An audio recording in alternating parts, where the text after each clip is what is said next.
અયોધ્યા ખાતે ભગવાન રામલલ્લાના પ્રાણ પ્રતિષ્ઠા મહોત્સવ બાદ સમગ્ર દેશભરમાંથી લાખોની સંખ્યામાં રોજ અયોધ્યા લોકો દર્શન કરવા માટે જઈ રહ્યા છે।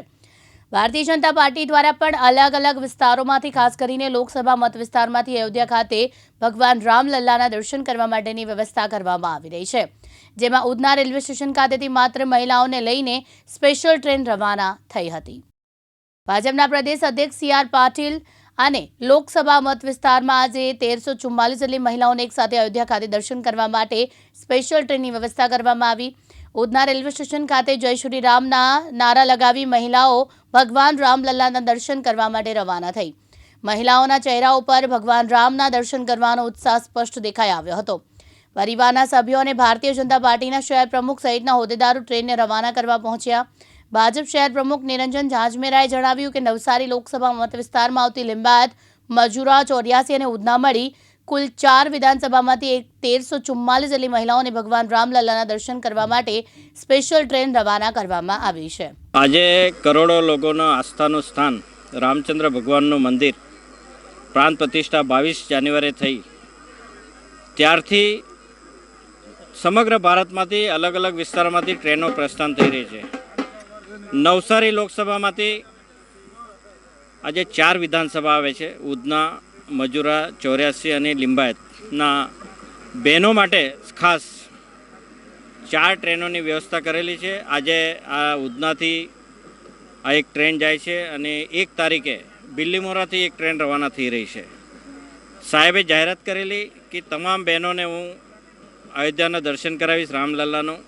હું સૌ વતી એમનો ખૂબ ખૂબ આભાર વ્યક્ત કરું છું, કેમ કે એમને આગળ પણ દિલ્હી દર્શન અને હરિદ્વારનું દર્શન 24,000 બહેનોને તે વખતે કરાવેલું।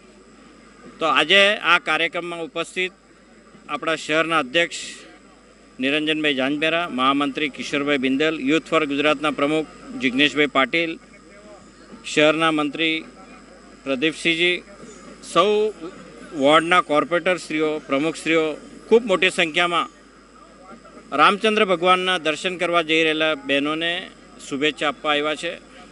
હું સૌના વતી આદરણીય સાંસદ અને ગુજરાત પ્રદેશ ભારતીય જનતા પાર્ટીના અધ્યક્ષ આદરણીય સી.આર. પાટીલ સાહેબના ખૂબ ખૂબ આભાર વ્યક્ત કરીશ કે દર વખતે હર હંમેશા એમને જે ધારેલું હોય એ જ કરતા હોય છે। અને આજે તમે લગભગ 15 દિવસ પહેલાં જ જાહેરાત કરેલી કે હું બહેનોને અયોધ્યાના દર્શન કરાવીશ। આજે તમે જોઈ રહ્યા છો ઉધના સ્ટેશન આખું ભરાઈ ગયું છે બહેનોથી। હું ફરી પાટીલ સાહેબનો આભાર વ્યક્ત કરું છું। આજે કેટલી બહેનોને અયોધ્યા મોકલવામાં? આજે 1344 બહેનો અયોધ્યા જઈ રહી છે। 1 તારીખે બિલ્લીમોરા સ્ટેશન પરથી પણ 1344 બહેનો પ્રસ્થાન થવાના છે।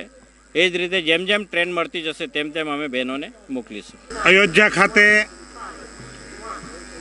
ભગવાન શ્રી રામલલ્લાની પ્રાણ પ્રતિષ્ઠા થઈ ત્યારબાદ સમગ્ર દેશમાંથી અયોધ્યા ખાતે ભગવાન શ્રી રામના દર્શન કરવા માટે લાખોની સંખ્યામાં શ્રદ્ધાળુઓ ઉમટી પડ્યા છે। ભારતીય જનતા પાર્ટી ગુજરાત પ્રદેશના આદરણીય અધ્યક્ષ અને નવસારીના લોકલાડીલા સાંસદ આદરણીય સી.આર. પાટીલ સાહેબે પણ એમના મત વિસ્તારમાંથી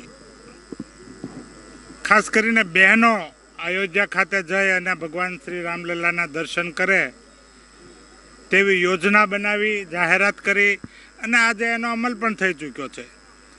સુરતની 4 વિધાનસભા ક્ષેત્ર જે નવસારી લોકસભામાં આવે છે તેમાંથી લિંબાયત, ઉધના, ચોર્યાસી અને મજુરા આ 4 વિધાનસભામાંથી અંદાજે 1344 જેટલી બહેનો આજે અયોધ્યા ખાતે દર્શનાર્થે જઈ રહી છે। અમે એમને બધાને શુભકામના અને વિદાય આપવા માટે આવ્યા છું, ટ્રેનનું પ્રસ્થાન કરાવવા માટે આવ્યા છું। મારી સાથે ઉપસ્થિત છે યુથ ફોર ગુજરાતના અધ્યક્ષ શ્રીમાન જિગ્નેશભાઈ પાટીલ, મારી સાથી મહામંત્રી શ્રીમાન કિશોરભાઈ બિંદલ, અમારા ઉધના લોકસભાના ઇન્ચાર્જ શ્રીમાન છોટુભાઈ પાટીલ, અમારા શહેરના સાથી મંત્રી પ્રદીપસિંહ રાજપૂત, અમારા સૌ મહાનગરપાલિકાના કોર્પોરેટરશ્રીઓ તથા સૌ શ્રદ્ધાળુઓ આજે ખૂબ ભક્તિભાવમાં તરબોળ થઈને આજે અયોધ્યા પ્રસ્થાન કરી રહ્યા છે। અમે બધા એમને શુભેચ્છા પાઠવી છે। એમની યાત્રા ખૂબ સારી રીતે સુખમય રીતે પૂર્ણ થાય અને ફરીવાર ભગવાન શ્રી રામલલ્લાના દર્શન કરીને સુરત પધારે એ માટે પ્રભુ રામના ચરણોમાં અમે પ્રાર્થના પણ કરીએ છીએ. આજે કરોડો લોકોનું સપનું છેલ્લા 550 વર્ષથી કે રામલલ્લા મંદિર બનશે અને આજે આખરેમાં પ્રધાન સેવક એવા નરેન્દ્ર મોદી સાહેબે કરોડો લોકોનું સપનું પૂરું કર્યું છે. ત્યારે નવસારી લોકસભામાંથી સુરત જિલ્લાની ટોટલ 4 વિધાનસભામાંથી આજે 1344 બહેનો આજે રામલલ્લાના દર્શન કરવા જઈ રહ્યા છે. આગલા દિવસોમાં નવસારી લોકસભામાં જે બીજી 3 વિધાનસભા આવે છે એમાંથી પણ બહેનો રામલલ્લાના દર્શન કરવા જશે. આપણે સૌ શ્રી CR પાટીલ સાહેબનું ખૂબ ખૂબ ધન્યવાદ કરું છું, કારણ કે એ હર હંમેશ લોકોની વચ્ચે રહીને લોકોના કાર્ય કરતા હોય છે. એમ જ આજે આપણી વચ્ચે જ્યારે ટ્રેનને ફ્લેગ ઓફ કરવાના છે, જ્યારે રામલલ્લા મંદિર તરફ સૌ બહેનો દર્શન માટે જશે, આપણી વચ્ચે સુરત શહેરના પ્રમુખ શ્રી જાજમેરા સાહેબ ઉપસ્થિત છે. આપણા ઉધનાના આગેવાન શ્રી ચોટુભાઈ પાટીલ ઉપસ્થિત છે. મહામંત્રી શ્રી કિશોરભાઈ, મંત્રી શ્રી પ્રદીપસિંહ અને ખૂબ મોટી સંખ્યામાં કાર્યકર્તાઓ, આગેવાનો પાર્ટીના એ પણ આપણી વચ્ચે ઉપસ્થિત છે. તો હું પાટીલ સાહેબને ફરીથી એકવાર ખૂબ ખૂબ અભિનંદન અને ધન્યવાદ આપું. મુકેશ ગુરવ, દિવ્યાંગ ન્યૂઝ, સુરત.